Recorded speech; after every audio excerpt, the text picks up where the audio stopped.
70% of Indian urban women cheat on their husbands. That is horrible. Any Times of India में publish थी. मुझे इसकी accuracy नहीं पता, बट ये बात पक्का है कि ग्लीडन और टाइम्स ऑफ इंडिया की स्टडी है. प्रोबेबली उन्होंने ये इन्फ्लेट करा है नंबर. मैं नहीं मानता कि होता है. अगर ये 10% भी नंबर है तो ये कितनी खतरनाक बात है. ठीक है, ये बहुत डेटा एक्यूरेट नहीं है तो बोल क्यों रहा है? 70% of Indian urban women cheat on their husband. Let's see the actual report. ये डेटा ग्लीडन ऐप का है, जो कि एक एक्स्ट्रा मैरिटल अफेयर ऐप है.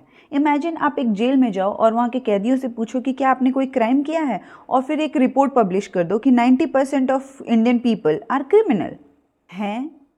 वैसे भैया इस ऐप पर सारी लड़कियां लेस्बियन है क्या? क्योंकि वो किन के साथ चीट कर रही है इसका डेटा तो आपने दिया ही नहीं.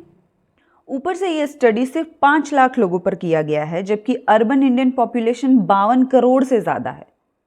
The report says 30% of user is married women, but there is no mention of how many user are married men. How normal it is. Wife पर डेटा निकाल दो, हस्बैंड्स पे निकालो ही नहीं, और फिर वाइफ को गरियाओ. बिकॉज इवन दे नो कि अगर मेन पे डेटा निकलेगा तो वेमेन के हेड के लिए कुछ बचेगा ही नहीं.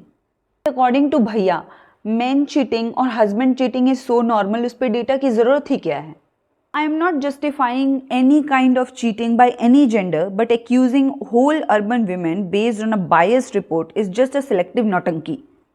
Also, big influencers like Ras Shamani, they should not offer such a big platform to this irresponsible people, because this is irresponsible being a very big influencer.